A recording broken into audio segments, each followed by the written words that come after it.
Welcome to a very different kind of Board Game Nation video. Normally we do unboxings, how-tos, and strategy videos for fantastic board games, and you can totally expect to see more videos like that on this channel coming soon. But now that we're all finally getting vaccinated, I got really excited about the possibility of having another human in the studio without needing a hazmat suit. So I invited my friend Shannon from 901 Games to come over and talk Axis and Allies with me. Turns out Shannon was just as excited about the possibility as I was. So he ends up bringing over every version of the game that he owns, and it's more than a few.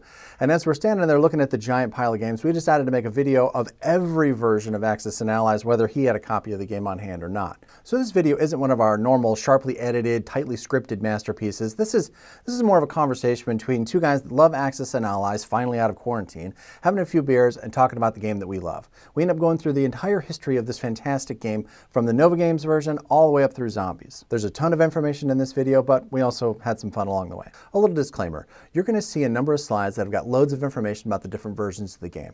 I got the information and the pictures from all over the interwebs, including Board Game Geek, AxisandAllies.org, AxisandAllies.com, eBay, Wikipedia, and some really cool blog that I found from some kid in China. But if you see a picture in this video that you think belongs to you, feel free to let me know in the comments below, and I'm happy to give credit where credit's due. If you're here looking for information about a specific version of the game, the chapters are available for your clicking pleasure in the description below. Also, we didn't get into any of the variations that include the miniatures, and we didn't talk about any of the computer games. That's clearly going to be a different video. So now it's time to crack open your beverage of choice and enjoy this walkthrough of Axis and Allies. Here we go.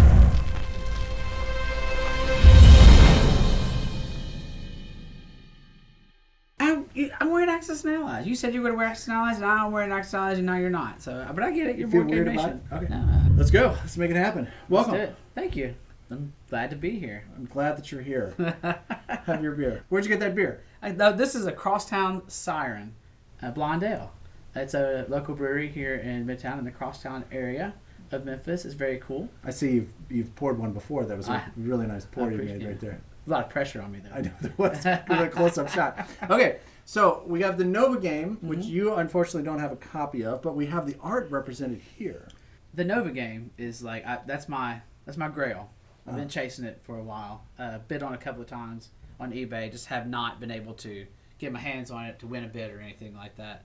I wish that I would have known it was going to blow up in price. Well, yeah. I could have gotten one a few years ago. Yeah. And I think it was $150, and I was like, "There's no way I'm going to pay that." Right. And well, what's it selling for now? The last bid I made on one was over $300, and I'm willing to pay that, but I think it went up to about $500. Ooh. And I think that was pounds, so that's even more in American dollars. Yeah. So a lot of these games tend to be on sale in UK, right? Which is strange because I thought it was an American release, right? So that's the ones that on eBay I've mostly seen has been the UK versions. Okay, so if anyone has one that wants to sell them to Shannon, leave a comment below.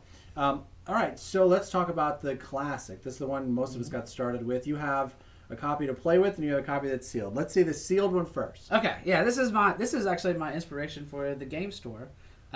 When I decided I was going to make the game store, I bought that sealed Axis and Allies from one of the guys on the Facebook page, and I put it in at that time my game room at my house, and I was like, okay, I'm going to build you a home, and so I built it around my sealed Axis and Allies classic Milton Bradley. Right.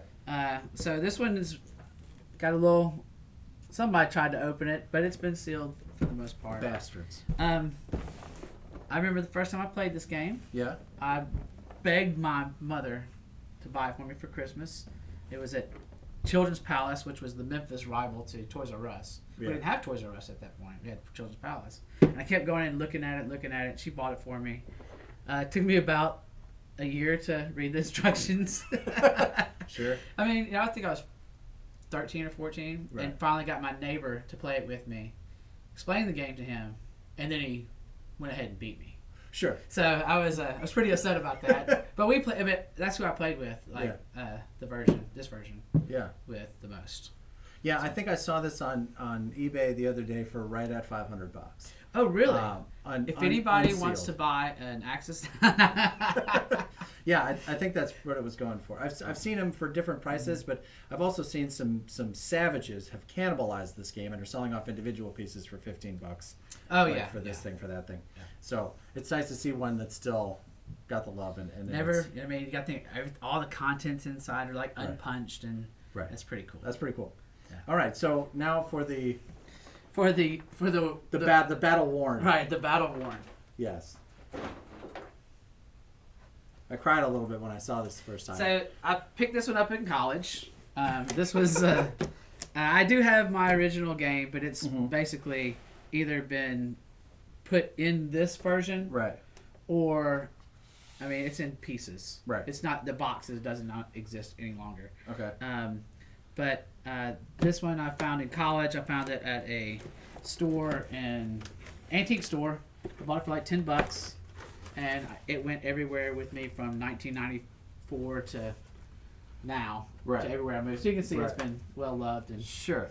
A little duct tape. Nothing old duct tape won't fix. Sure. So let's take a look at the box. Or let's look at the game rather. The instructions. Right. Which is, I like this version because it still does have the commander's rule, I believe. Right.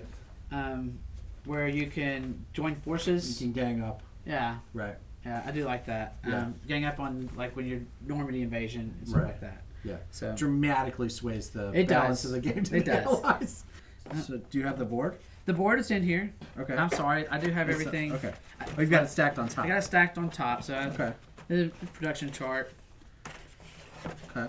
And so you can tell this has been like. Did you put it in your washing machine? I know. Was it dirty? It's probably been through a few Marine parties when we were playing and drinking. So right. So when you were overseas, this went with you. No, this didn't go over. There was no way to be able to do that. Okay. We went to Iraq, but when we did play over there. Yeah. But not with this set. But not with this set. When we came back, we found a copy of Axis and Allies Europe First Edition. Right. We were coming back, and we were getting ready to fly back to the States, but we were in a staging area for about 3 weeks in Kuwait, and people were sending stuff to us, and they sent board games, and one of the games was Axis and Allies Europe. Nice. I taught like 3 Marines how to play it. We played. And all of a sudden, you didn't go outside because the sand was blowing all over the place. And the tents were actually air conditioned at this point, which was amazing because the first air conditioning we'd had in almost a year. And so people just kept walking by and they were like, "What's that? That looks amazing." Right. And so I would just teach people how to play, and we would just had a constant game going on all the time for basically 2 weeks. Wow. And then when we got back, I was like, "Hey, y'all, we come over to my house and we'll play the big version." So. All right. So this one has all the pieces that, like, there's no missing Germans? pieces. Yeah, Germans. Yeah. This is no missing pieces. They're exactly the same amount that you got because I was able to take my original game and put it together with this one. Right. So. All right. The board is in good condition. Yeah, the board looks great. God, it looks so small. It does too. It looks so simple. Like Yeah. I remember all of Germany is what, 6 territories? Yeah. 7, 8 territories? Yeah. I just remember being like when we first setting this game up, and I think I set it up a few times before I even played it. Right. And just having all the pieces and the stacks of chips and just that whole that's what just got me into the game. I loved it. This is my favorite game. Like Axis and Allies is my favorite game. And so. Right. Well, that's very cool. Yeah. So that's classic. All right, that's awesome. What's next? So yeah, let's go with the Axis and Allies Europe, which is what came out next. Love it. One of my favorites. This was my favorite version for a long time. Okay. Even when the newer versions came out, I like this version because it gets you right into the action. Okay. Yeah, But that's nice. I really like the setup in this box. This one was laid out a little better than the classic edition was. Yeah, you had your British, your American. No Japan. Sure. This one did come with a lot of dice. It came with black and red dice. Cool. These are actually, sorry, these are photocopies of it, but this is the original. Should be right here. Okay. So when I play with other people, everybody wants to check the rules, so I just make extra copies. That's handy. Now they all have smartphones. They can just pull it up right. at accessanallies.org. I really liked the way this one was set up. The chart was a little small. This is the original rulebook? That's the original rulebook. Wow. Okay. No? What's wrong? No, I'm just it doesn't have the same kind of quality as you'd expect from games that came later. Yeah. I mean, this came out in the 90s. Yeah. Like, but I liked the art on the production chart. Was always real nice. These were really nicely set up. A little small. Yeah, the prints are really small. But I always liked it. Even the board, the battle board. Yeah. Oh, I do like the big color difference though. That's nice. So what's the board? And the board is awesome.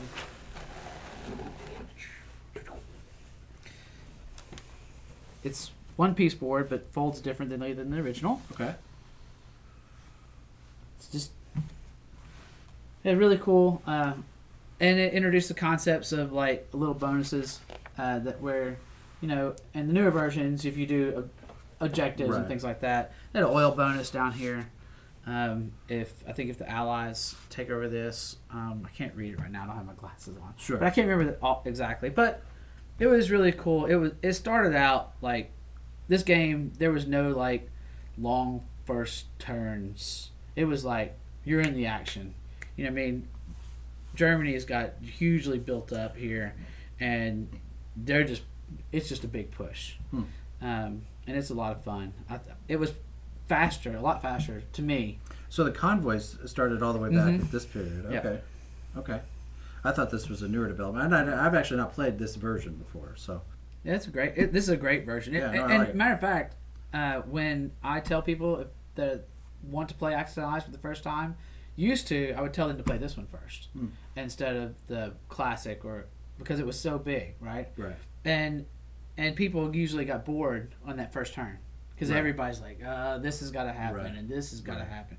And this one, it was just like, bam. Now, if you played the States, you were waiting for it. You're going to get a sandwich first. Yeah, you're right. But wasn't much to do. But anyway, this is one I always tell people to play first. All right, right on. Move it on. Moving right along is Pacific, of course, added to Europe. Right. This one had a lot more pieces to it. Okay. And a lot more things that we hadn't seen before. I was excited when I got this, and I remember even back in the day, we were trying to figure out how we could put both boards together to play this. Right, that was going to be my first question. Yeah, I remember like going. Will they play together or no? No, they will not play together. Okay. It's just two. They just made them two separate games. Yeah. Which was cool at the time. I mean, but so this is the first time India and Australia, right, and United States and China. You had a China. First time you had a real true like China. Mm-hmm. And then there should be a Japan in here somewhere, unless it got misplaced. But the what? Yeah, this is the best industrial production chart. Loved it. Wow. Really great. Jamie, the kamikaze counters over here. I must have misplaced my Japanese card. I'll have to find that. I apologize about that. I like that it has challenging as the complexity level. Yeah. So I always thought it was an interesting choice that they did the Japanese pieces in red, bright red. Okay. Because everything else was always kind of that orangey brown. Right. The battle board was simple. Yeah. Not as catchy as this. I just loved that. Yeah, that looks great. Yeah, it's a great one. Same type of insert. So same kind of insert and the chips and this is something that I really liked that they did. They did these convoys. So you had the card, right? Mm-hmm. And you would match the card. So you would put your fleet on the card. Right. And right. now it did make it a little. You had to really watch. You had to pay attention. Yeah. Yeah, you could. You could walk into a trap and be like, oh no, and then you had a little roundel, and you place that on the board. Right. And so wherever that board is, that's where that fleet is at. And Right. I always liked that because it frees up space, this is a yeah. smaller board, and you Right. had a lot of pieces. Well, let's take a look at it. Yeah. But I always thought that was really cool. Yeah, there's something like this in 1942, World at War. Okay, They have this. Yeah. So this is a pretty board. Oh yeah. So I will tell you this, not my favorite version to play. Okay. It seems like no matter if I play Japan in this version or I play the Allies, that I just have a hard time, like, strategizing. Like, lots of Japanese forces at the beginning, and it takes a while for the Allies to really get in the game. And I think this one is a little more heavily, like, the Axis side. Right. And I've never played a game where the Allies win. So, Wow. and that means usually I'm playing the Allies. Right. My son loves this game. Yeah. And he thinks it's really cool. I think it's a great looking game. It's just not my favorite version. Honestly, when I bought Europe, I was like, man, Pacific is awesome. I mean, Europe is awesome. Pacific's going to be great. Right. And I just didn't care for it as much. Huh. So, Well, I wonder. I noticed that there's air bases and naval ports here. Were these in the Europe version, or is this the first time we're seeing these? this is the first time you're seeing these, I okay. believe. I mean, you got to think about all the naval and the flying that Of goes course. in. Yeah, in it makes this. sense here. And I can't honestly remember exactly the rule setup. I don't Yeah. know if the bases actually give you an extra move like the newer games, Yeah, I but don't know. I had to look it up. Yeah. I mean, the rules kind of just blend all together Sure, after yeah, you've played yeah. or had so many. But that's the rule book. Okay, so again, it's still black and white. Mm-hmm. The Europe version had a kind of a green font to it, and page numbers are on the top of this one. They still do have the graphic representations, so that's helpful. But lots of empty space. This is Oh. clearly 90s graphic design. Something we didn't talk about in the Europe version, it introduced artillery. Really? Mm-hmm. Okay. That was the time that the artillery bonus. Right. Is Where what- plus the artillery plus Yeah. the infantry. Rather. Yeah. So you got an artillery bonus with the you paired them together, you got a bonus. Right. So that was something that happened in that version. Okay. And did we get that here or no? I believe so. All right, cool. All right. Now's a great time, if you're getting value out of this, to think about giving us a like, subscribing to the channel. Thanks. Next. Next is the redheaded stepchild of the Axis and Oh. Allies.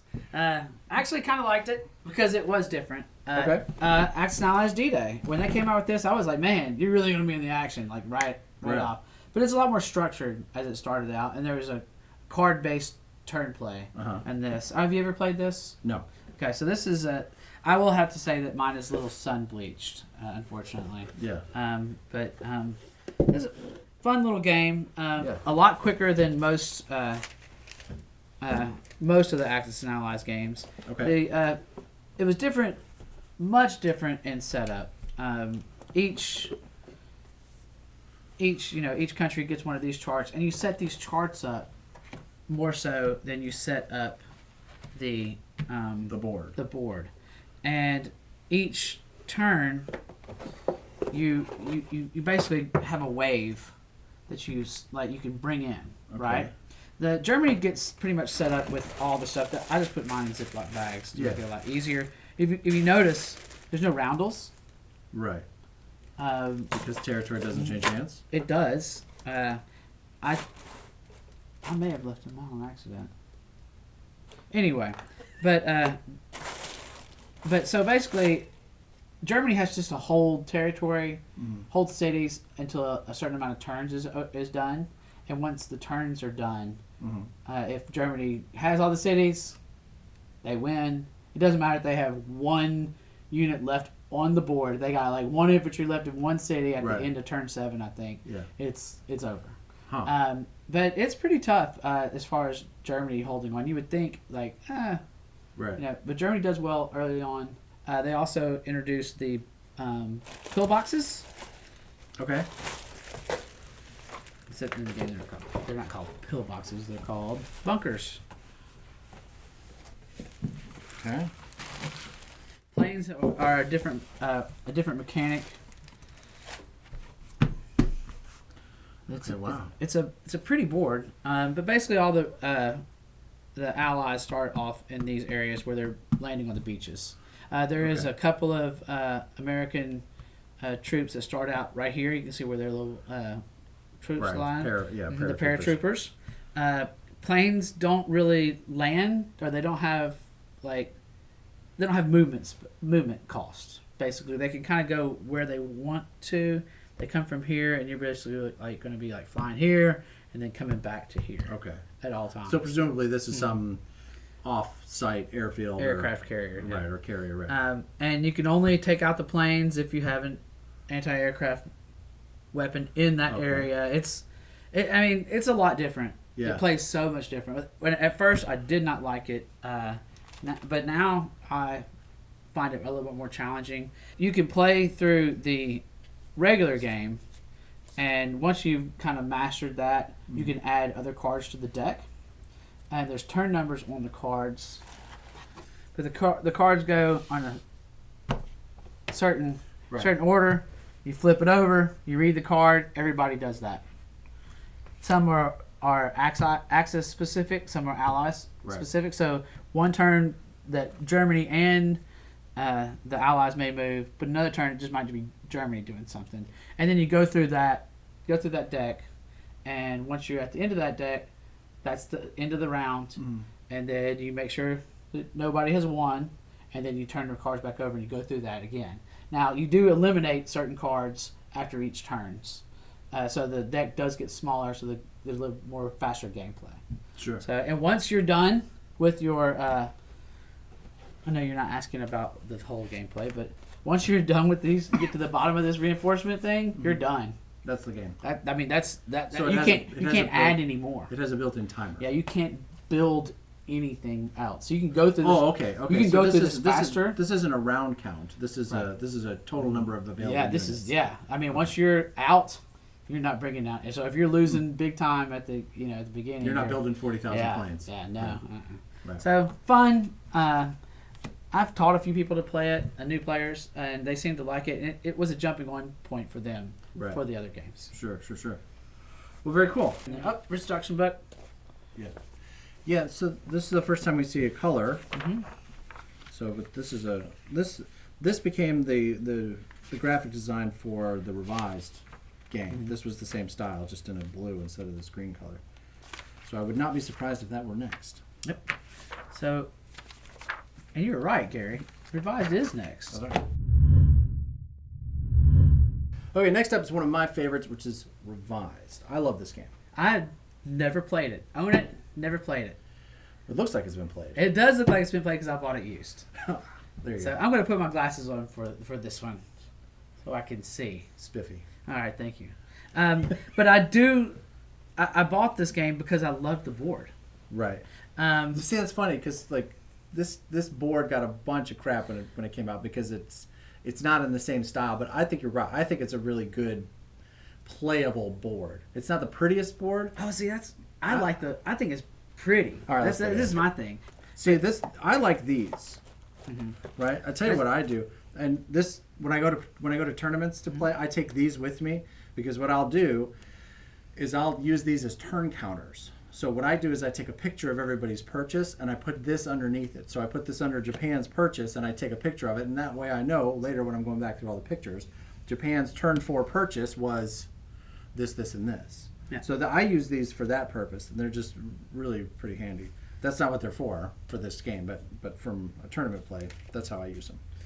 I bought this game secondhand, and do they come with the Altoids? Yeah, they don't come with the Altoids, but I really loved the way this guy put his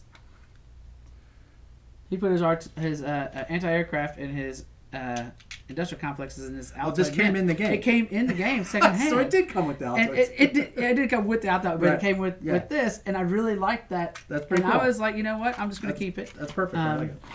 Obviously, I have all the factions here. Right. The countries.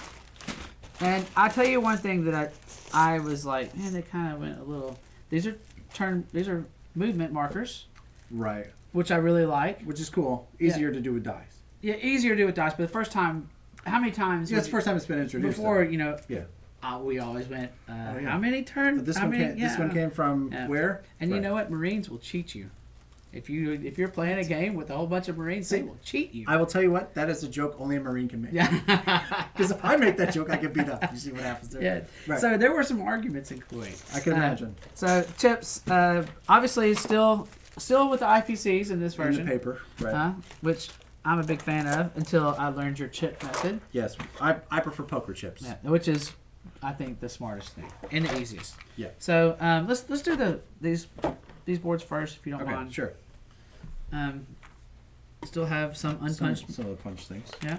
Pretty art. I think the color scheme for this is much cleaner and much nicer than what we've seen in other versions. I think this is really one of the first times that I think they hired a real graphic designer. Not to rag on anybody that came before, but like this is a real step up from what we've seen before. And this is, I was like this, which I've not got to use yet, but Victory Cities. Right. How many times have you gone to count Victory Cities? Right. Yeah. And people go, no, it's, well, this is a nice little chart here. Right. Place the roundel on there to mark it off. Sure. Very cool. Right. I like that. And it's fun to take your buddies and lower it down and raise yours up. Of course, nice paddle board. Right. Yeah, I mean, and just the color and the graphics on all of the individual setup charts and country cards. Like, I mean, I think these are really great. Mm-hmm. Second favorite board. Right. I think it's cool. Yeah, this is nice too. I like this one because it still has the technologies in this particular version, right? So you can mark these off. Mm-hmm. This is still before you could accumulate any of them, right? It was still just one. You roll one die. Right. If you get it, you don't, right? Mm-hmm. And there's no accumulation, right? So this is pretty cool. But all right. But then I guess the most controversial piece of this game. Apparently, we're going to start a thing here. Is the board, which is the dark board, which I think is beautiful. I love the dark ocean. I think it's really neat. But like I said, I've never played this before. And this version, when I bought it secondhand, I did not know it did not contain the instructions. So I am sans instructions on this copy. Okay. I just need to download them. From accessanallies.org. There you go. So this is the first time that we've seen the artillery and the destroyer introduced in the mainline game. Right. We saw the artillery and the destroyer in Europe. Correct. And you had a Marines element in the Pacific version. So, but this was the first real big reboot after Classic, right? Mm-hmm. So I mean, there was a first edition and a second edition, but there wasn't a big difference really between those two. But here, this is obviously a whole different map. And so things that I like about it, I think the map is, it's easier to see, right? So, most definitely. Yeah, so for me, like, my stepdad is colorblind. So I'm always particularly sensitive to maps that are really hard to, or, any game really that's hard to interact with if you can't see the difference between red and green. Right. Right, so this is a really good map for anybody who's colorblind. So was Classic. Classic was really good if you were colorblind. Right. Some of the more recent versions, really hard muted colors, right. And they made it look more like a traditional map. Is what they were trying to do. So I will say that this is a really good utilitarian map, but not a particularly aesthetically pleasing map. Like, it doesn't have any of the topographical details, right? So there's no mountains, there's no desert, there's no, you know what I mean? There's none of the graphical pieces that are actually in the oceans, where like in like the more recent boards you have like the aircraft carrier that you can actually see like the graphic of, right? The painting of. Well, that's just your opinion. Absolutely. I just kind of like it. I just think it's a very cool take on it, and I haven't played it yet, so I don't really know how this version plays. We will play this game. I know I've talked about that over the pandemic, that this is the version I'd like to come back to play. Right. So right. And now that we're vaccinated, we are vaccinated. Get your vaccine. For the love of all things holy and all things Axis and Allies, go get your vaccine today. Okay, so now that we're vaccinated, we can absolutely do things like this, which I'm excited 100%. about, and we can get together and we can play this game. Next up. Next up, here we go. It's another one of the historical battle games. Local games. Local games. Battle of the Bulge. This is in the lineup of the games. There's 3 Axis and Allies games that I have not played. The revised Battle of the Bulge and Guadalcanal, which we will talk about later. Right. So this is probably my most recent acquisition. Okay. Of the Axis and Allies line. So I've only gone through this game and kind of right. So it looks like it's added trucks. It has. That's so you can ferry infantry from the front back and forth. Okay. So that's crucial to Germany in this, as far as I know. Nice art, box art. So this one added a couple of different things. Turning it around. Sorry about that. So basically, this is a holdout game, just kind of like D-Day. Germany has to hold out as the Allies are attacking during the. I'm not sorry. Germany bulges, and then the Allies kind of have to retaliate, and then Germany has to hold out to a certain amount of turns. So if you look over here, there's a turn markers over here, 1 through 8. After the 8th one, that's over. I believe it's a line where it has to. They have to hold. I'll show you, which is interesting. This game is different than D-Day. It's different than all the other games. You have 12-sided die in this game. Okay. So we're rolling D12s. Okay. D12s. Turn order. It's got your turn orders. Just for everybody. Right. And as you notice, some of the units it's a lot different. The pieces, but this is the. Basically, you're putting these up, and that represents the wall. Right. And as the Allies break through, these things go back. So it's pretty interesting. It's a different concept. It looks awesome. I just haven't played it yet. Yeah. So I will say that the map seems to have a lot going on and very little going on at the same time. 100%. Right? I agree with you. So you've got these shaded areas, and then we've got this kind of looks like a border. Then there's a hex pattern, a honeycomb pattern on top, and number. There seems like a lot going on here, but super muted color palette. Instead of being these are territories, they are, but these are roads. Right. So that's where those trucks come into play. Okay. All right. Well, very cool. So here's the rule book, and they sprung for the glossy. Right. I guess that's the first glossy book. I think it might be the only one. Really? Oh yeah. I guess it is. Yeah. The current is paper. It's regular paper. And again, a nice job on graphics. So that looks nice. Again, the same real muted gray-black colors. And one more thing that's different about this game, which I think is really cool, are these sliders. So these guys, if you notice, they got holes in them, right? That's for your finger. So you slide them underneath the board, right? And they go in a certain order. And as the turns go, slide it out to there.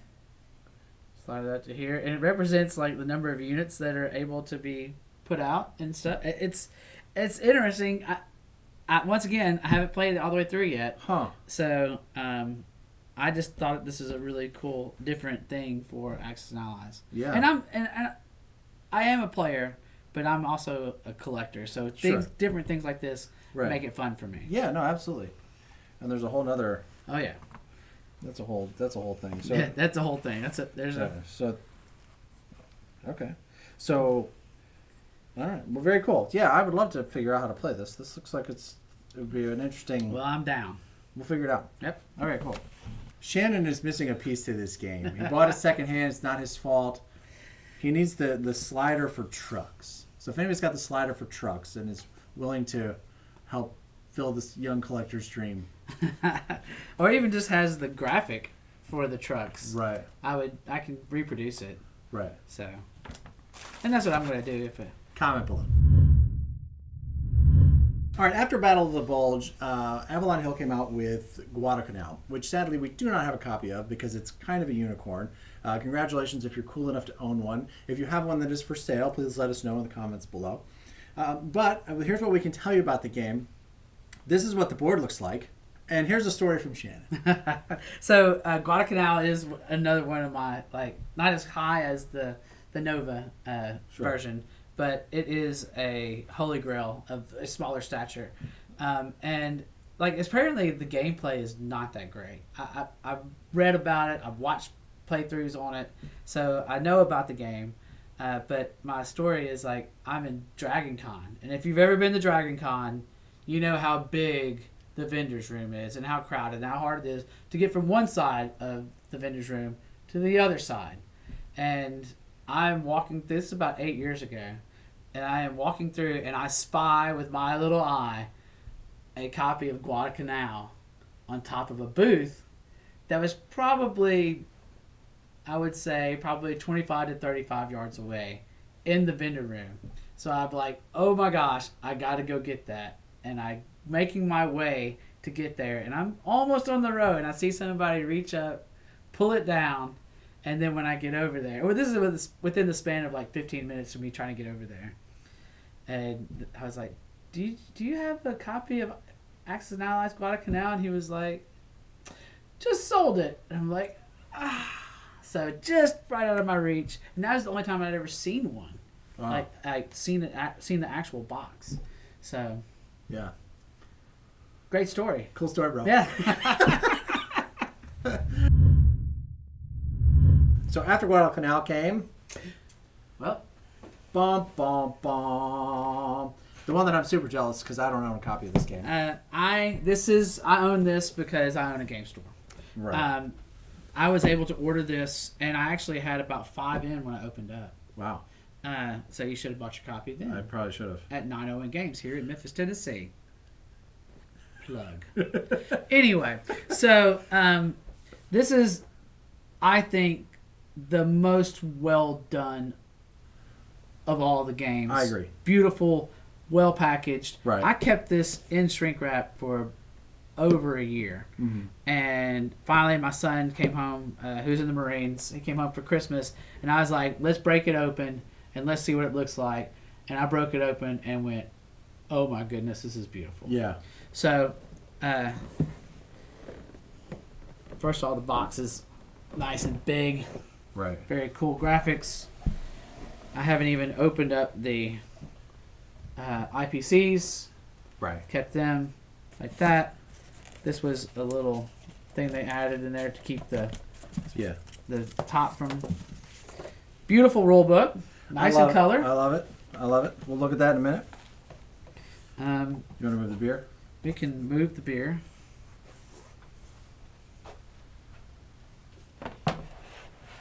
Oh, wow. Yeah. It's a 4-part. I think it's a 4-part board or 3-part? I think it's Three. three. Yeah. And not connected at all. It Right. doesn't fold out. I think that's the first time you see that. Right. Before you set that up, I want to show you. Like, this is how it came. I kept the punch out because it came like this, and I was like, wow, this is really well done. Yeah. And each country was over the boxes that it was. Right. So, anyway, Wait. you want to go ahead and do this? Yeah. So let's pull these guys. Okay. Because I think this is probably one of the best packaging Oh yeah. Jobs for any board game I've ever seen. So these are loose, Yeah. but I did keep everything else because I have all the roundos. I have all the production charts that I need. So this is unpunched. Ooh, that one just kind of came out. I did pull the battle board out. So. I love this. Oh, it's beautiful. Yeah. This to me is fan-damn-tastic. Let me get you this. That is amazing to me. It's a giant mural that with each country and with the accessories in a box that it all like goes together as well as any board game I've ever seen come together. This just is absolutely gorgeous. And the first time they did the boxes like this too. Yeah. So I always liked that. I thought it was a really cool thing. And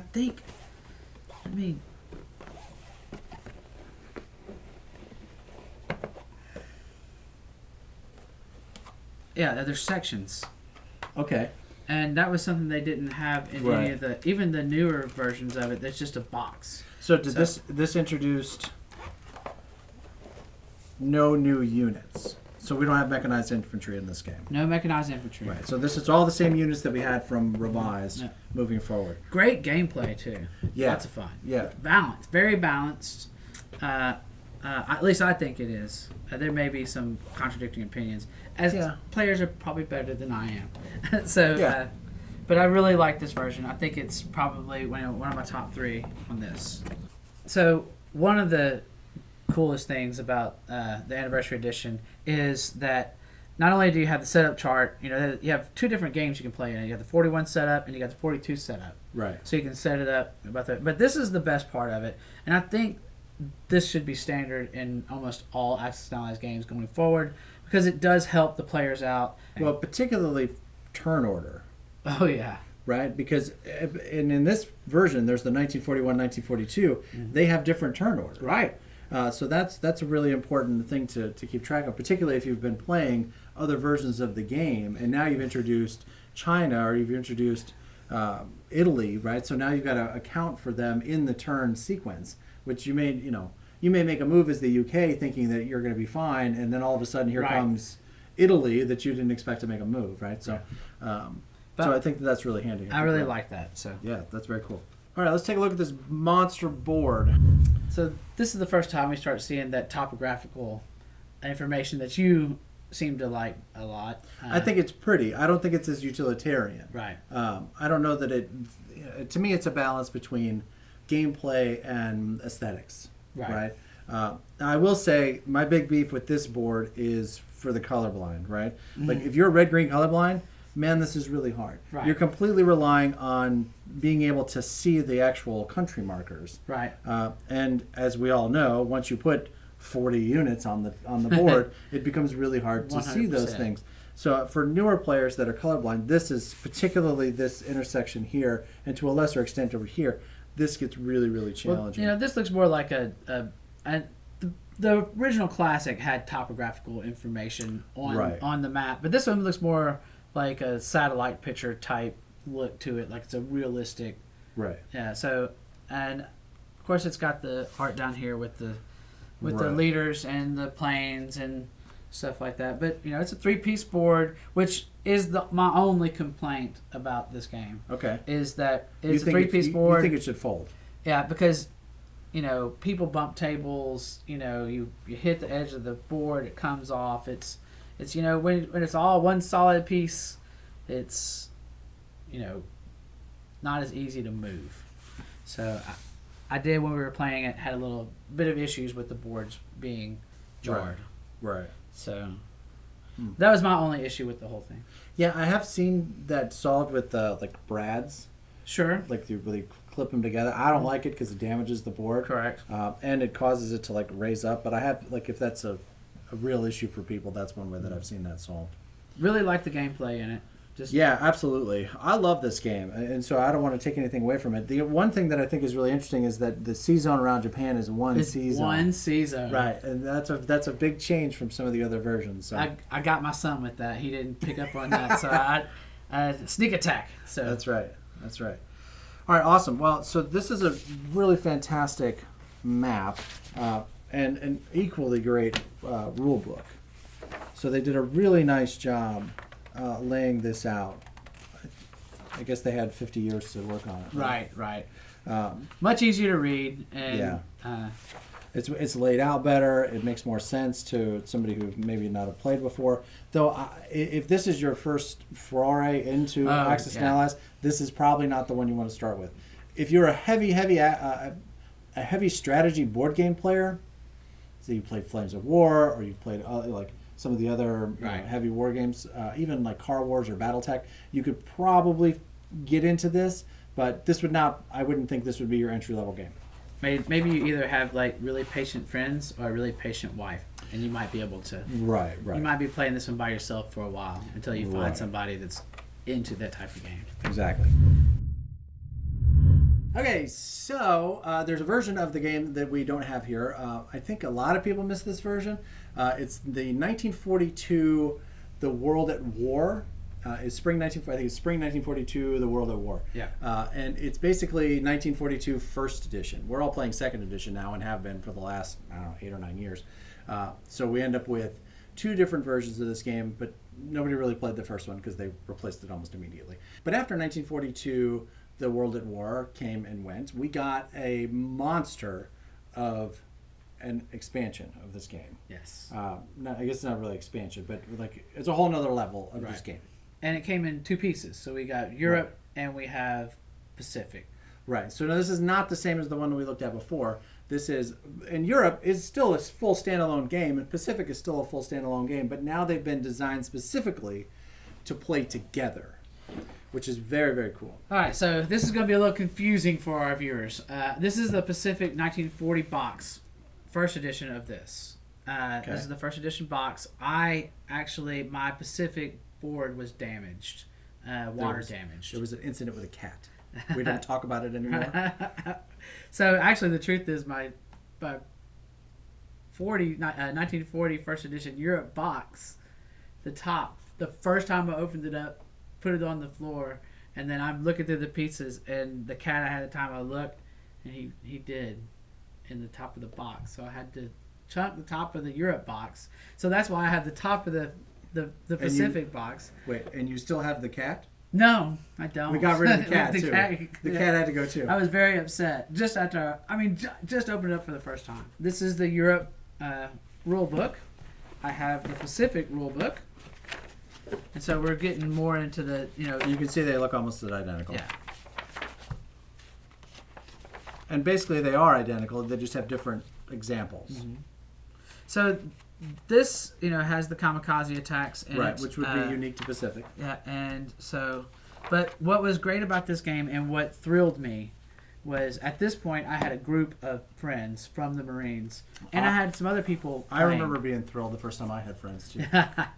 And what we did was, I was like, hey, there's more versions of this. I'm going to go find these. And I went and, went out and scavenged all the game stores. We didn't have a lot of options for these types of games in Memphis at that time. And I remember when I found them, I bought them. And, we played the Europe version first, played the Pacific version the next time. So, Pacific box, this is the Europe map.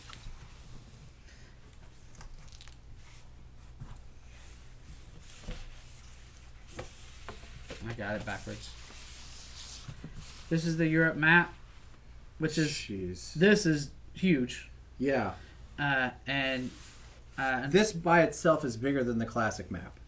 Yes, 100%. Just for perspective. And almost as big as the anniversary map, just these 2 pieces. Right.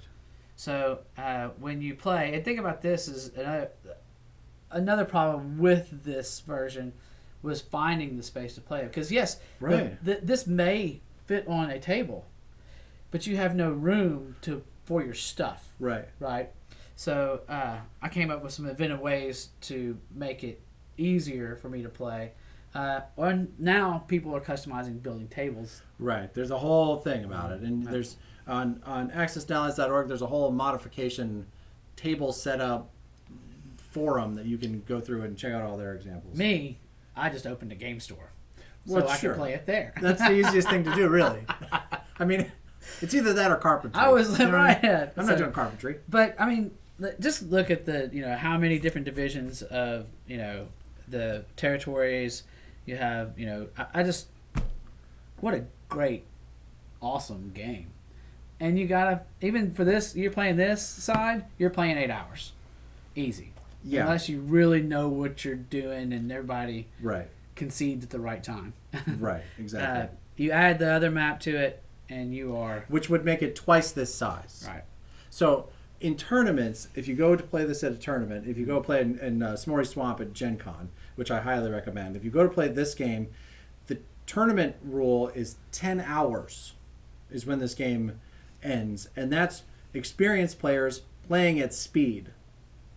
10 hours. So if you want to get into this game, the global game, you can expect the shortest game of this that I've ever played, the 2 of them together, was 17 hours. That's the shortest I've ever played. Wow. And it was at that point that I think there was some kind of national curfew, and we all had to go home. And we had to call on a third party to determine who had won. Most definitely, this is one of the games that if I'm going to play this, I have to tell my wife I am not doing anything that day. Right. So, I mean, and honestly, to get through the whole thing, like, you're probably talking about a 2-day session. I mean, if you want to be able to, walk the dog and have a sandwich and whatever, it's almost a 2-day adventure, which is awesome. Awesome, but it's a huge commitment of time. And I love that. Like, I will sit and play this for 16 hours. Yeah.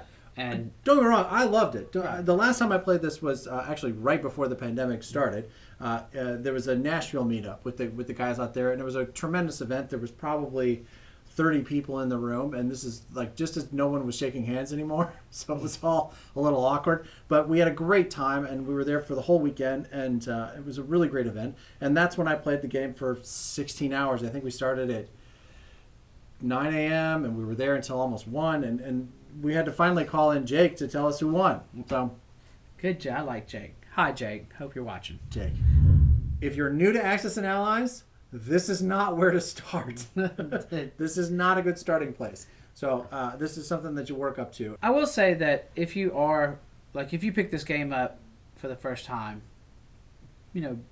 buy one Europe, and Right. then play Europe. Right. And then once you've got that down, then you can get the Pacific added on, or play Pacific, and then play that a few times. Right. And then what's really great about this game is that you really get 3 games, right? You get this plays differently, right. And then when you add Pacific, or just play Pacific, it plays differently. And then when you put it together, the strategy all changes. Right. So, and that's to say nothing of the dozens of different setup scenarios that are available for this game. Oh my goodness, yes. Right? So I mean they have, I think there's a 1936 and a 1938 and a 1940, a 1941, 1942, all of which have very different dynamics. Basically how far the U.S. has developed, where the Germans are, where the Russians are, and each in their own development. And so from a historical point of view, it's interesting, but it's also very different from a gameplay point of view. So when you think about replayability in a game, man, this has got it in spades. There's no doubt about that. And if you do 1936, the Americans can just take a nap during the first part. Right. They don't have to show up until like hour 6 or 7. Just have UK move for you. It's going to be fine. In the aftermarket world of Axis and Allies, there is no shortage of options. And when you get into that level of play, a lot of those higher level players, I don't know, higher level players, but more experienced players, they prefer G40 or Global 40, which is the Europe and Pacific maps put together. And so there's lots of different maps put together for that. And there's a guy named Siredblood that has designed a map that Shannon has acquired. So, and it's massive. What you do is you buy the file from him. Right. And then you print it out yourself. I had this printed on vinyl for the first time. And I'm going to end up putting on like mouse pad material sooner or later. So mine does curl up on the ends. This was kind of a test run. Obviously, you can see how big it is. It doesn't fit on your table. Right. I love this map. Uh-huh. Obviously, it's not an official Axis and Allies, but if you put this up against the map for the Europe and Pacific, all the territories are the same. Right. Everything's the same, so you can play that version on this map. It's very pleasing to the eye. It's got all the markings on it. I just think it's really, really cool. Hey, while Shannon's getting a refill, if you're getting value from this video, now's a great time to give us a like, consider subscribing to the channel. Thanks. So 2012 was a huge year for the Axis and Allies franchise. They came out with 1942 Second Edition, which we'll talk about in a minute, but they also came out with a Axis and Allies Lite. Yeah, which is easily the simplest game to play and a really popular place for beginners to start. It has a lot fewer units at the beginning of the game. You make a lot less money, so there's less decision making, and there's fewer spaces on the board, and it costs a little bit less. It's a jumping on point for Axis and Allies players, for new Axis and Allies players. It's a gateway drug, but 100%. And not only that, it works. So my group of friends that play Axis and Allies detests this version. Oh, yeah. Because once you've played the other versions, this 1941 will feel laughable. And the components were sparse, but that was by design. They were trying to keep the price down to get people to play this game. And people do come into our store and they buy this game. I can't keep it on the shelf. I don't have a copy right now, and I can't get it right now. But I've had many people come in, buy this game for $34, and they come back and they pick up a second edition, or they pick up one of the bigger ones, and they know that I like Axis and Allies, and they come and talk to me, and they're like, I love this game, I want more. And so I do own this game. I loaned it out to my extended family to get them to play. To get them hooked, right. And it has worked. He loves Axis and Allies now. He owns his own second edition, and next time I go to Missouri to get out and get my 41 back. So if you're new to Axis and Allies, or you've got somebody that's like wanting to get introduced to the game, or you're rather wanting to introduce them to the game, 1941 is a good way to get them hooked without overwhelming them. I've good questions about the gameplay of that on a pretty regular basis, and how it differs from the other games. Because there are fewer units and there's less money involved, the game is a lot more swingy, because it's not a stack of guys going against a stack of guys, so you can do the math and you can figure it out pretty closely. But there, like, it's 3 guys against 4 guys, right? So like one bad roll and the game is dramatically changed. And makes it much harder for an experienced player to figure out what because we're used to that, having those battles that we know we're going to win, that we're trying to put things together. And with that one, you're trying to conserve your units, and you're not making as much money, and which made it a lot more fun and challenging for me.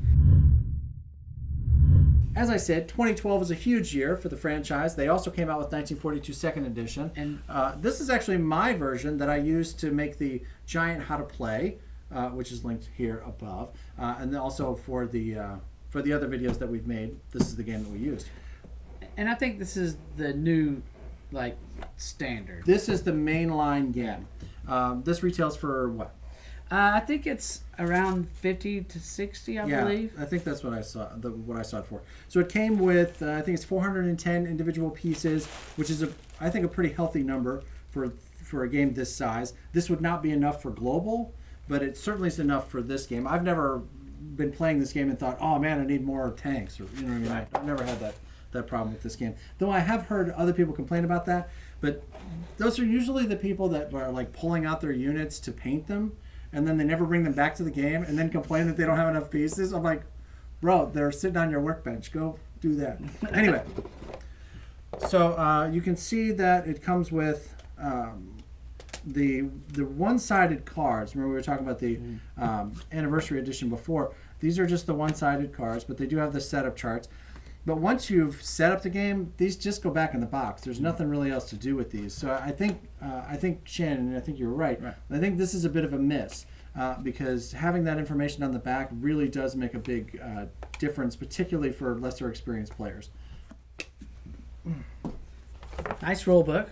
Yeah, I think they did a nice job with the rule book. It's not glossy, but it is a really high quality paper print. So this is the biggest complaint about Axis and Allies in general, and I completely understand this. It is oftentimes very difficult to tell the pieces apart, particularly cruisers from destroyers, cruisers from battleships.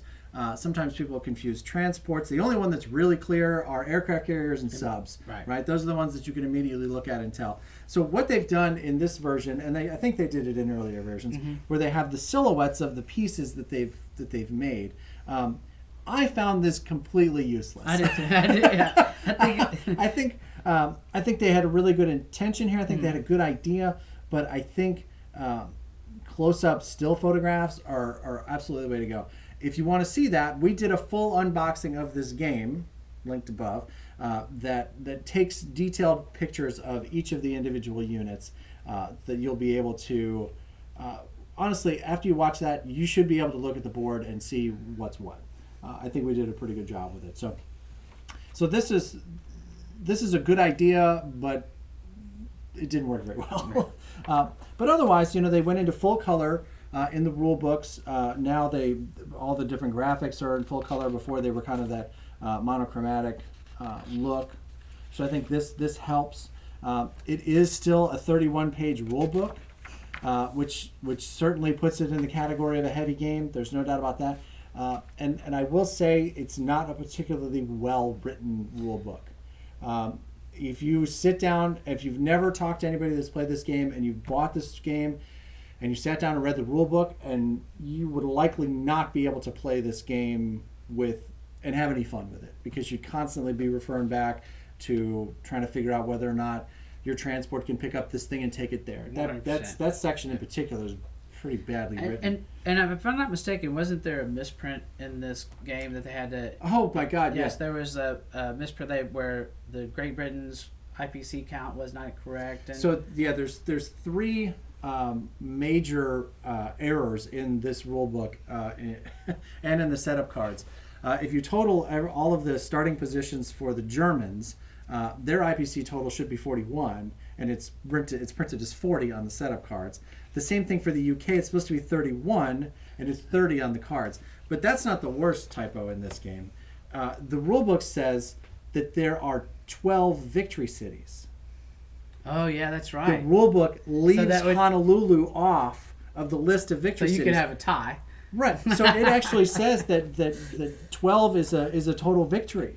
Like when you look at the win conditions, like, it's not just like they left it off. Like they left it out of the rules. But if you look at the map, which we will in just a second, you'll see that Honolulu is listed as a victory city. It's got the red dot on. So it's 13 victory cities, not 12. That's a huge miss. That's a huge miss. I don't understand how that made it through the editing process, but. So you and I played this game a lot in preparation for the tournaments, and I will say that I've played it so much that sometimes it becomes a little monotonous for me. But I enjoy it, especially playing with new players. Right. Well, if you'd win sometimes, you'd probably feel more. You'd probably like it more. Right. But no, there are, from a strategical point of view, there are some popular scripts for this game. Be it kill Russia first or kill Germany first or whatever. There's some popular lines of play, but there's some new thinking that's coming around. And I'm actually working on a series now that I'm trying to demonstrate that the kill UK first strategy in this game is superior to the kill Russia first strategy. So not to be dogged on this game a whole bunch. Right. I mean, but like this is the first time that we really get a lower quality. We kept going up and up and up in quality, and then I think they were trying to lower price points, and the chips are smaller, which don't mesh with the other games. Also, we only got a handful of dice. Yeah, it came with 6 dice. Yeah, 3 red, 3 black, but a ton of units. So you're not going to be able to. You're going to have to roll over and over and over again unless you introduce more dice of your own. The industrial complexes are the cardboard pieces, and also I think did this have that was just that, wasn't it? Yeah, they had the cardboard pieces for this, right? And so like there was just it felt like when I opened this up for the first time, I was like, oh, it's a new Axis and Allies game, and then I opened it up and I was kind of like, that's the battle board, right? That's a perfect example, right? And you're looking at we were looking at these nice, beautiful, wonderful battle boards, and that's we get a battle strip. We get a battle strip now. It's not a battle board; it's a battle strip. Very important. So I felt a little bit, nothing to hold the pieces in. Right. So I was a little bit right. So you got to introduce your own plastic bags. Right. Right. Clearly, you're going to have to bring in your own dice. In fact, I basically stole all of the dice and all of the markers from previous versions of Axis and Allies that I own, and store it in the game that I played the most often, which is this version. So. And they also introduced I think, was it in this version they introduced the 3 IPC chip, which I never used. Yes, they introduced the green chip in this one, which again I never use it, and again if you're red green colorblind, you're nowhere, right? So I think that from a production point of view. I think that they had some pretty serious misses. I think from a game design point of view, this is a really good game. But the production of it, kind of fell short between the battle strip and the cheaper chips. And how hard is it to give me 12 dice? Right. I mean, come on, man. I mean, but the game's $60. You can't give me 6 dice. Anyway, all right. So let's see the board. enough ripping on the game. Let me just say, I love this game. Actually, I know. I mean, I like it too. Right. We played it so much that I was like, "What do you want to play? Play 42? Oh man, I've been playing that for so long." Right. The board's fine.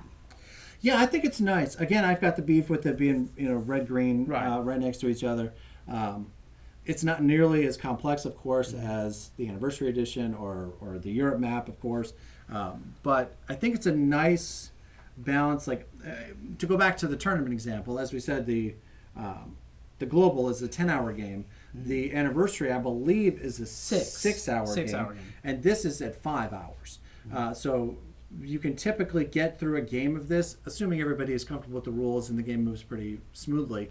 You can get through a game of this in 3.5 to 4 hours, and feel like you had a reasonable game experience. At least I do. Now, don't get me wrong. I've had games that were shorter than that, but I've also had games that were, round 15, round 18, where you're calling your wife and saying, "Honey, can you take the dog out? Because I'm going to be sleeping in the doghouse." So still in 2012, we move forward to the second edition of the Europe in 1940 games. There's 2 separate games. This is one unopened.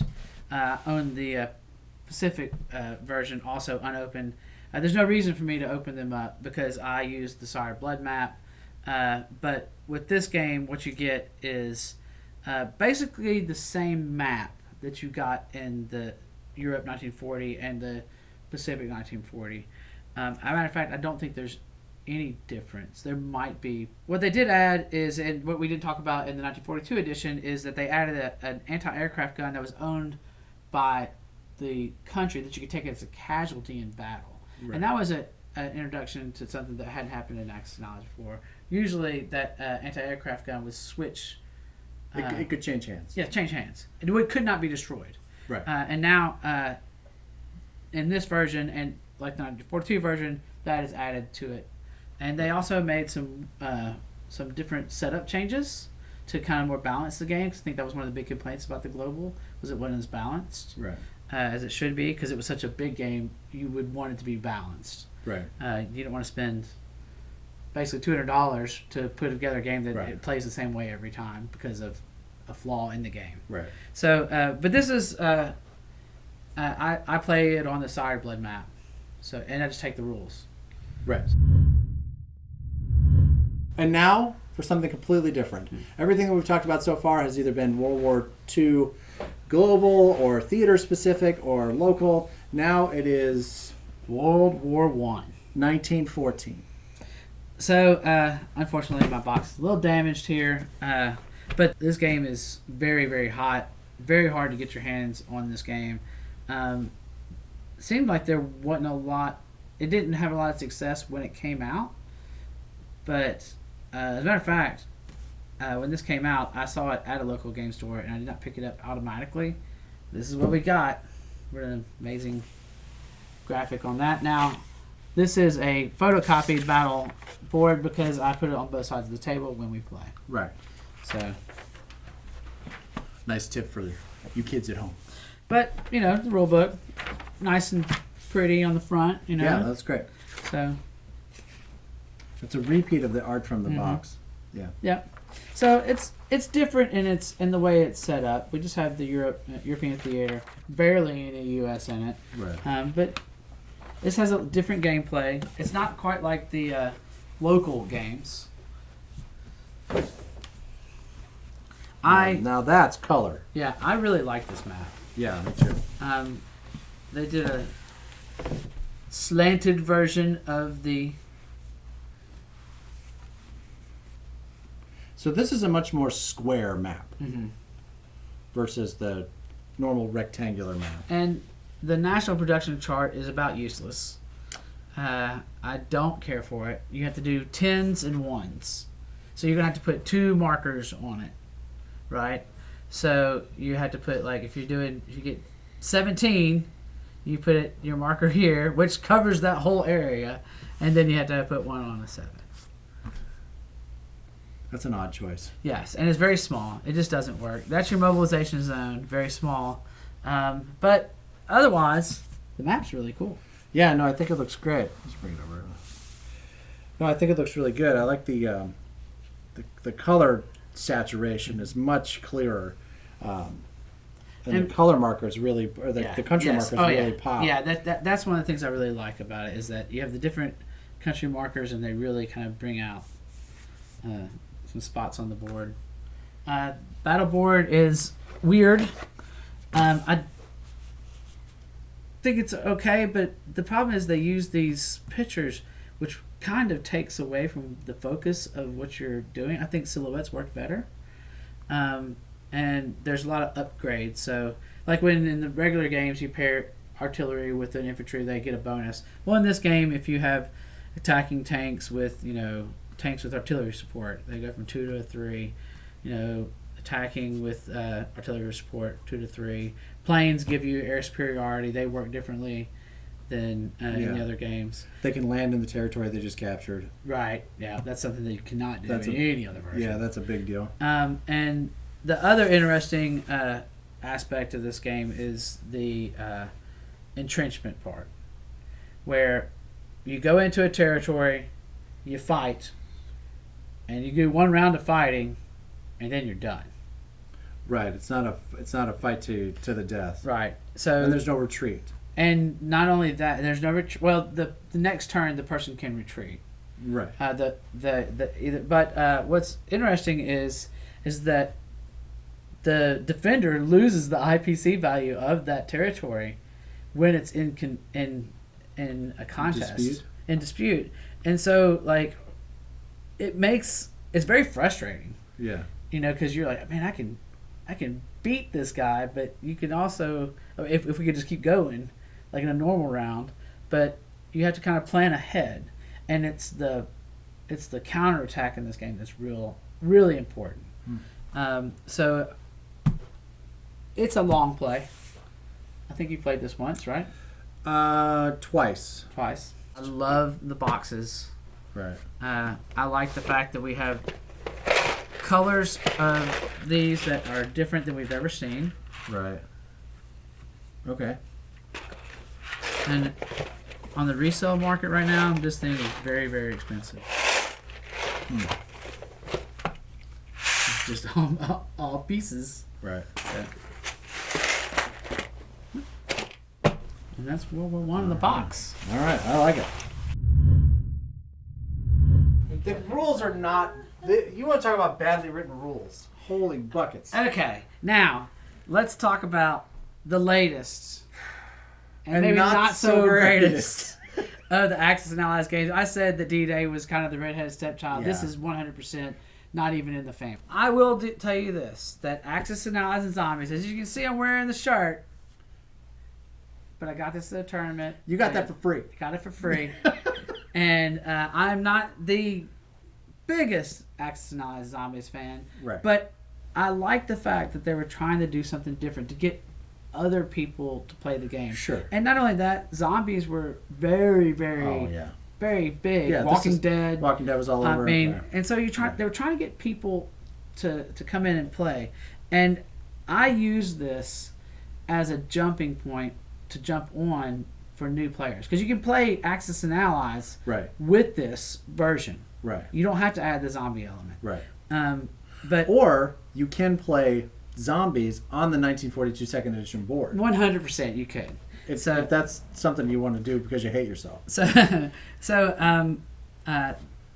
box art, interesting, zombies, alternate history.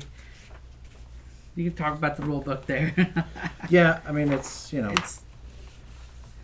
exactly what you'd expect. Yeah, and I will say that they added this new eyepiece. They put money back in. Yeah, they put the paper back in, and they put the blood marks on it. Right. So here's a shot of the. We'll look at the map more closely, but it's got some interesting kind of like graphical stuff that plays more into the story of the game, which is fun. Which is something that honestly I mean, it's cool that they have like the units that are shaped as all the other units. And, Oh, yeah. and that kind of stuff. But I don't feel like they lean into the history as much in some of the other games. But. And so the map is cool. It kind of reminiscent of the revised map with the darker colors. Right.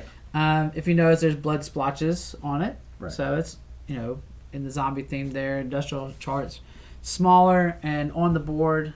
And Germany is gray again. It is definitely. Right? It's instead of that kind of like weird greenish color.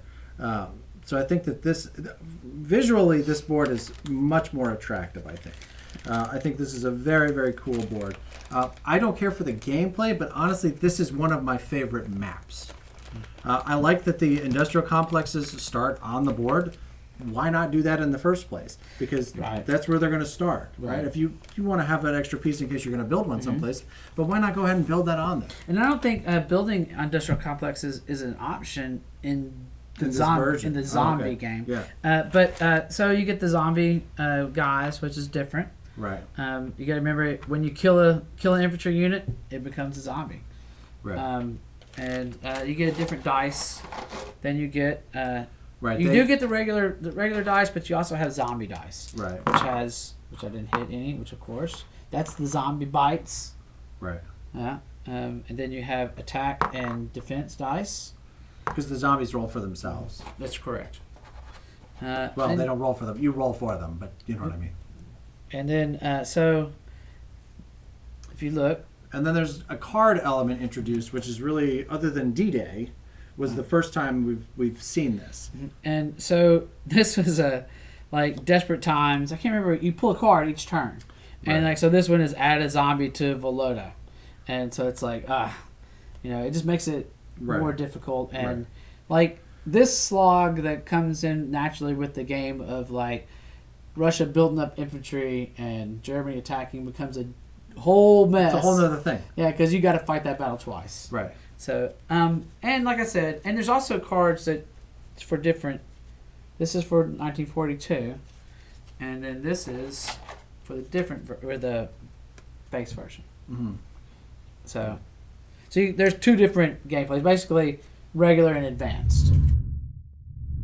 What of these games is available now in stores versus having to try to buy it aftermarket? Well, right now, it's kind of hard to get Axis and Allies. Mm-hmm. They recently changed hands again. Right before the pandemic, pretty easy to get second edition Europe and Pacific.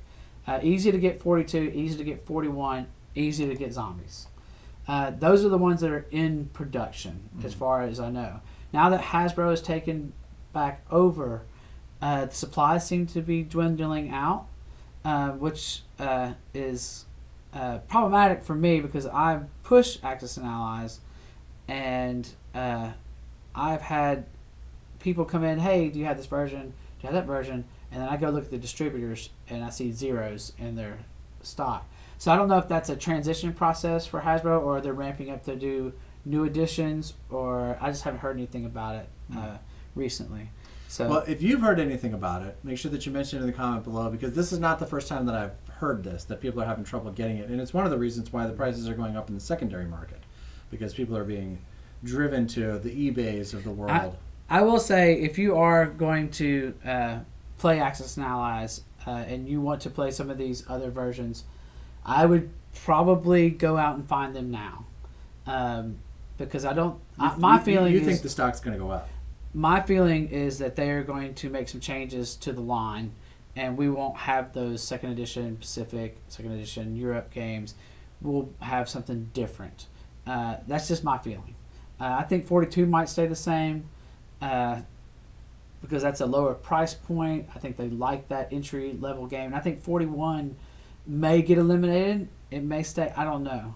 But I'm not worried for the future of Axis and Allies, because I think as long as there's passionate players like you and I, it will continue on. And even if they stop production, people will still be playing this game in 10 to 15 years. But I am somewhat concerned about production, and I'm also concerned about distributorship.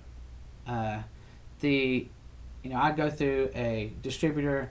I don't go through Hasbro. I'm not buying from the same place that Target and Walmart does. I'm a smaller store, so I have to rely on these distributors. Well, if Hasbro has a bad history of cutting out distributors and going straight to the retailers, and I'm worried about that Axis and Allies will stop being a local game store game and become something that you can get at Target.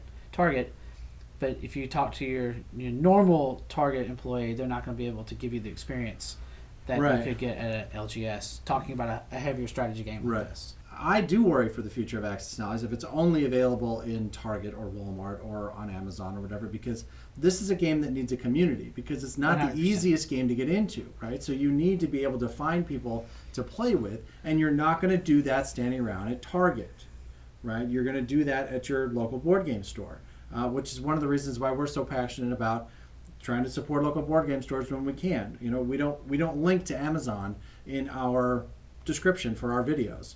Go to your local board game store, because those are the people that are going to support the community. Target is going to sell socks next to Axis and Allies, right?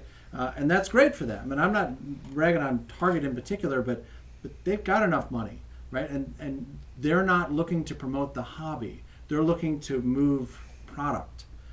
So if you're interested in supporting the hobby, you're interested in supporting your game that you care about, like Axis and Allies or Flames of War or Twilight Imperium 4th edition or Wingspan, you buy those games at your local board game stores because it's what's best for you. It may cost you $1 or $2 more, there's no doubt about that, but in the end, if you don't, you probably are not going to be able to keep the games alive that you care about. So I know we've gone over all the games, but would you like to see some of the things I've done to spice up my Axis and Allies collection? You know that I do. Okay. Well, I can't wait for this part. Okay. Holy cow.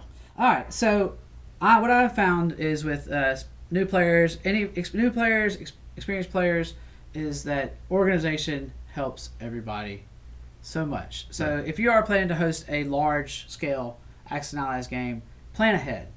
Print out the rule books for all the players, and obviously hold on to those so you don't have to print them out the next time. Right. And that way everybody has their same reference. Go ahead and print out their production charts, anything like that, and set them up for success.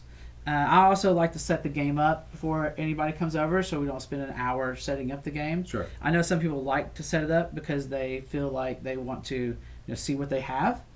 But if it's newer players, maybe you want to have them help set up. Older players, have it set up for them. Yeah, I ask new players to show up early. Yeah. So to do that. Right. So they know what they have. Right.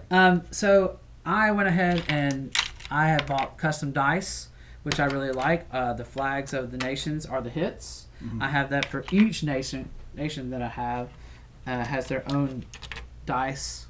Now, I will say that I do have hit dice. I can't remember exactly what colors represent what. And that's why I don't like them. So these were sent to me as a gift. I made a product, a Axis and Allies product that I'm going to try to market here. Mm-hmm. And this is Dave's Army Guys. Okay. He link in the description. Yep. He has done these. I like. So we do have air bases on the map. I like these air base markers and the naval base markers because they show up better. Mm. It makes it pop so you can really see instead of that gray anchor. Like we were talking about how muted they are. You can mark the convoys with the convoy markers, which I really like. And this I really like because the capital ships take 2 hits. Right. And sometimes we forget the tumping on the side. Sometimes ships accidentally get tumped on the side. Right. And, so these damage markers, if it has 1 hit on it, put the ship over it. It's even got a little indentation where it sits in there. I really like that. Once it's gone, you just remove the marker. Those are historical battle. Historical board gaming? Historical board gaming. You can buy all these little accessories there. Flight stands, which I'm going to show you some of my planes that are on flight stands here in a second. One of the other things about picking up planes, right? Pieces. Most other pieces are easier because they have things to grab onto. Planes are flat, so flight stands help out a lot. Now, you might notice that I've taken cigar boxes and I took tongue depressors as a first-time effort to separate my pieces in boxes. If you notice, I did attach some of these to the top, but I realized that was a bad idea. Because if you're playing different versions of the game, got wrong setups. Hard to change them out. Yeah. So my next round, I'm going to work on it, work on different things.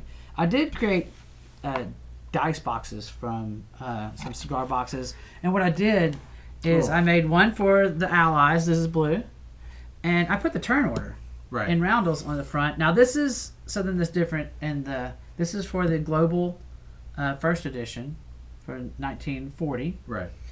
The turn order changes in the second edition. Right. So this is no good for. So, but at the time it was great because when you go, hey, what's the turn order?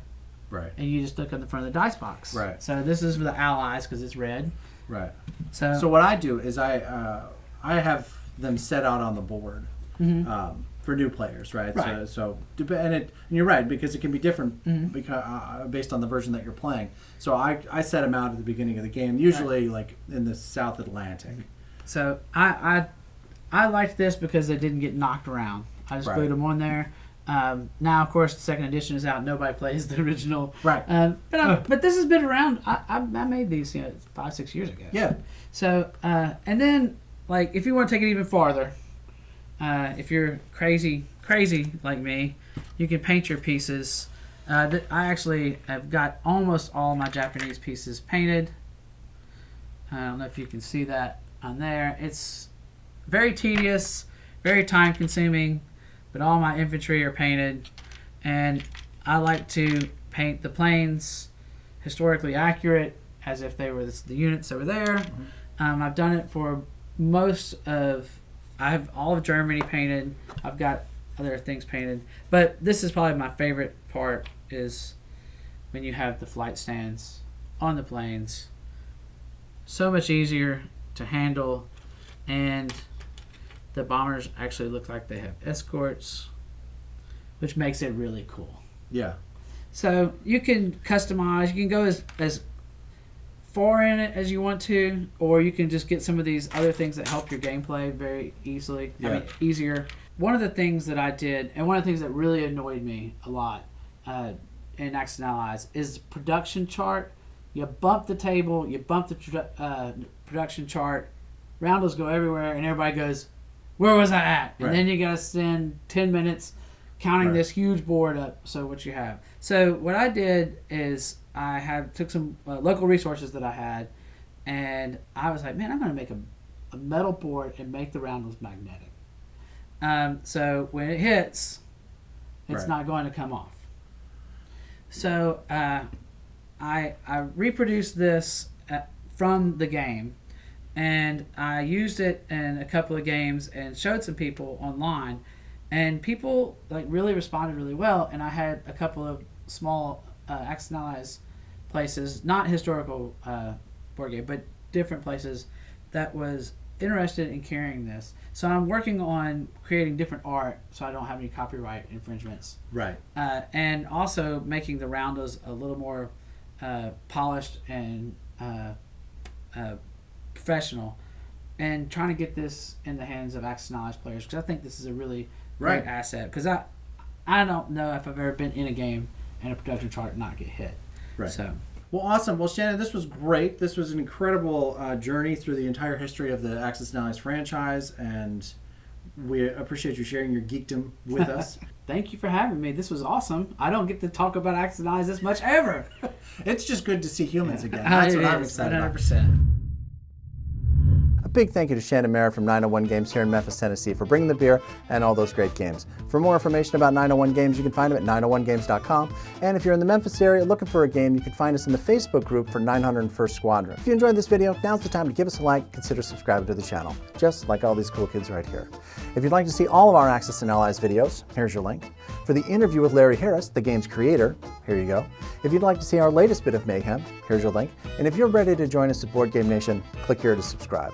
My name is Gary Blevins. This is Board Game Nation. Thank you so much for watching, and we'll see you next time.